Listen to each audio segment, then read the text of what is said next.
Yon mga kaprobinsya at kakauwi lang natin dito after 2 weeks, no?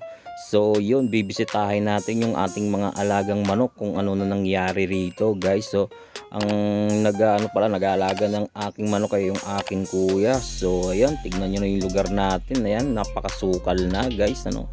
Then nga minsan na lang tayo makauwi rito. So bago natin umpisan yan, pasok muna natin yung ating intro. Pasok!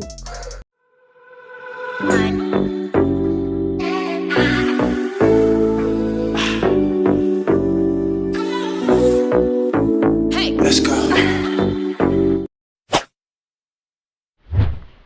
So ayun na nga mga kaprobinsya at nandito naman tayo sa ating mumunting yards, ano.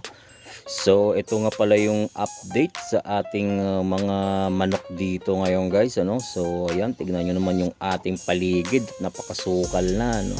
So baka bukas maglilinis tayo rito dahil nga mahirap na kapag ano rito, no. So baka pasukin tayo ng mga snake dito, guys, ano. So sayang yung mga manok natin. So ito nga pala yung mga manok natin. Ayan yung pulang manok natin, ayan. Ayun na, ganyan nakalaki yan, ano. Meron ng pagkakaroonan yan, guys, ano. Meron na akong paglalagyan dyan yung ano, yung manok na pula sa mainit na tubig at lagyan natin ng kapayas, no, papaya.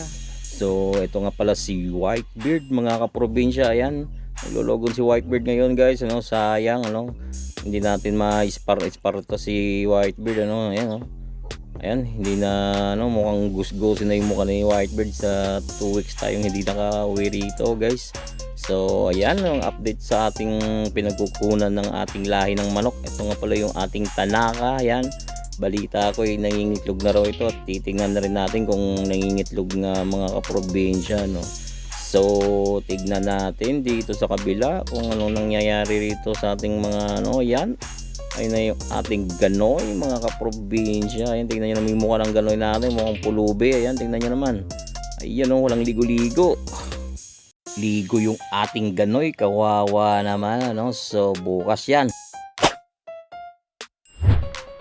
Ito na nga yung ating talisay, guys, anak ng Tanaka at ni Whitebeard natin, guys, ano. Ito yung 8 buwan na, guys, ano.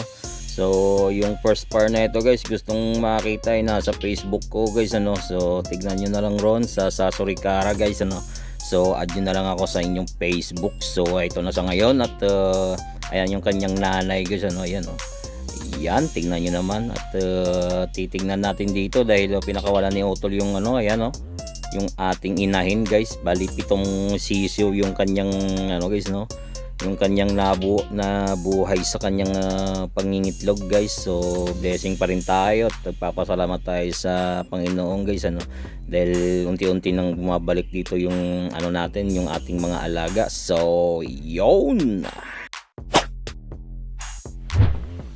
Ito na nga yung mga first batch na hatch natin, mga kaprobinsya, sa ating mga alagang sisiw, guys, ano. Ito ay 2 weeks old pa lang na mga sisiw, guys. So nung ano ito, guys, no, nung bago ako umalis no, maliliit pa to, pero ngayon mga masisigla na dahil 2 weeks na silang nasa labas ng kulungan, guys, ano. So mas maganda talaga kapag talagang nasa labas sila at iba-iba yung nakakain nila, kahit minsan nga sa ano lang, no, kahit nasa anong tawag dito, kaysa sa kulungan lang sila at ano lang, guys, ano, ang feeds or ano yung pinapakain yan, mas iba talaga kapag ano.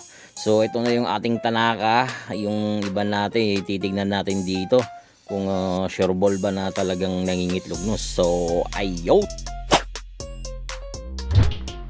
O yun na nga, mga kaprobinsya, no, titignan natin kung ayun, meron nga talagang naglilimlim rito, ano. Yun, no, ewan ko kung ilang itlog yan, pero yan ay isang misti sa hulo, guys. So ayan, no, at blessing na naman tayo at sana mamisa lahat ng kanyang itlog, guys, no. Ito siguro naglililim na ito, guys, no.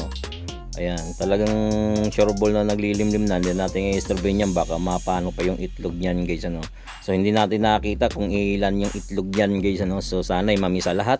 So ayun, ito yung itlog yata ng Tanaka. Uy, ang dami, wow. Wow na wow. So yun, sana mabuhay itong mga itlog ng tanaka na to guys ano. Halo-halo na yung breed na yan guys. So yun.